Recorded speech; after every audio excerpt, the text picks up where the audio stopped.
নমস্কার বন্ধুরা, চলে আসলাম আবারও একটা নতুন ব্লগ নিয়ে। আজ দুপুরে কি কি রান্না করছি সেটাই আপনাদের সঙ্গে শেয়ার করব, পুরো রান্নাটা শেয়ার করব। তার সঙ্গে থাকবেন, পুরো ব্লগটা দেখবেন, আশা করি ভালো লাগবে। তা চলুন সঙ্গে থাকুন, কি কি রান্না করি সেটাই আপনাদেরকে দেখাবো। দেখুন কড়াই বসিয়ে দিয়েছি, কড়াই আগের থেকে বসিয়ে দিয়েছি। কড়াইয়ে তেল দিয়ে দেবো, কড়াইটা গরম হয়ে গেছে। দেখুন তেলটা গরম হয়ে গেছে। আমি মাছগুলো নুন হলুদ আগের থেকে দেখেন মাছগুলো নুন হলুদ মেখে রেখে দিয়েছি।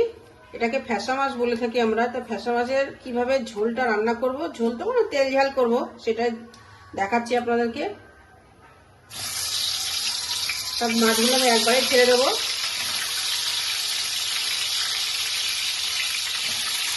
বন্ধুরা কি বলবো, এই ঠান্ডাতে রান্না করা খুব ঠান্ডা পড়েছে। আর তার সঙ্গে দেখেন এটা বেলে মাছ, এটাও রান্না করব।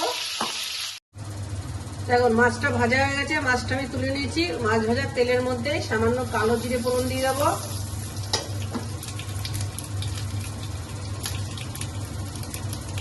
তার সঙ্গে সামান্য কিছু আলু দিয়ে দেবো। আলুটা একটু ভেজে নেব।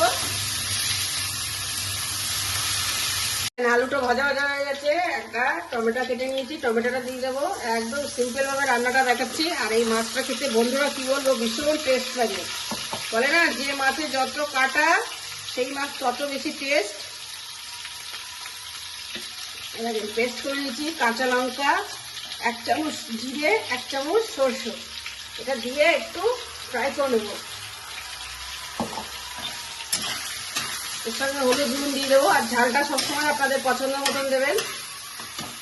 দেখেন সামান্য হলুদের গুঁড়ো আর 2-4টে কাঁচা লঙ্কা দিয়ে দিয়েছি। এবার লবণটা স্বাদ অনুযায়ী দেবো।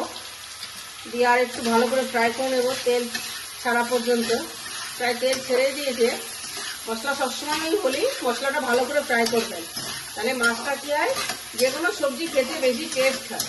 সামান্য আর একটু ঝোল দেবো আলুগুলো ফোটানোর জন্য। ঝোলটা ফুটে উঠলেই মাছটা দিয়ে দেবো। একদম সিম্পল রান্না, দিয়ে পুরো কমপ্লিট রান্নাটা আপনাদের সঙ্গে শেয়ার করব। মাছগুলো এর মধ্যে ছেড়ে দেবো একসঙ্গে। যেহেতু মাছটা আমি একটু কড়া করে ভেজেছি, তার জন্য মাছটা আমি আগেই দিয়ে দিলাম, নাহলে ঝোল ফুটে উঠলে দিলে আরো বেশি ভালো হয়। দিয়ে পুরো কমপ্লিট রান্নাটা আপনাদের সঙ্গে শেয়ার করব। বন্ধুরা দেখুন পুরো রান্নাটা কমপ্লিট, মাছের ঝোলটা। এবার নামানোর আগে আমি কি দেবো, একটু ধনেপাতা কুচি দেবো। এইভাবে রান্না করে অবশ্যই খাবেন, ভালো লাগলে লাইক শেয়ার করবেন।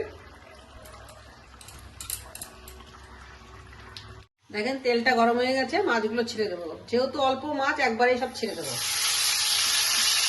মাছটা সামান্য ভেজে নেব। দেখুন মাছ ভাজা হয়ে গেছে। দেখেন মাছটা ভেজে তুলে নিয়েছি। মাছ ভাজার তেলের মধ্যে সামান্য কালো জিরে দিয়ে দেবো। এটা পুরো কাঁচা টমেটো দিয়ে রান্না করবো।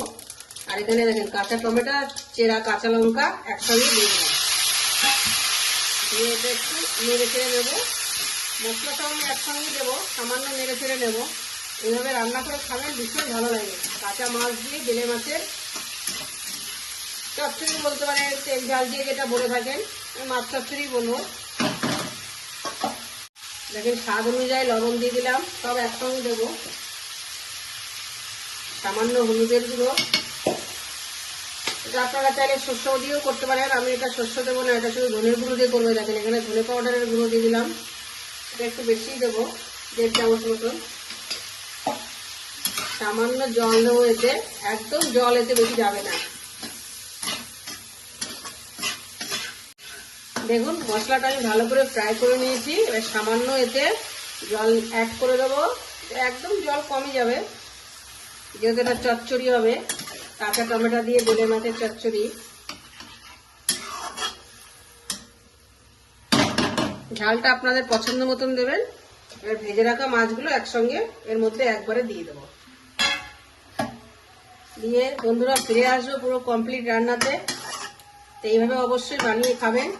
আর ভালো লাগলে অবশ্যই বন্ধুরা পাশে থাকবেন এইভাবে। বন্ধুরা দেখুন আমার বেলে মাছের চচ্চড়ি পুরো কমপ্লিট। তো নামানোর আগে একটু ধনেপাতা কুচি দিয়ে দিলাম। অবশ্যই এইভাবে বানিয়ে খাবেন আর এইভাবেই পাশে থাকবেন। ভালো লাগলে লাইক শেয়ার তো করবেনই।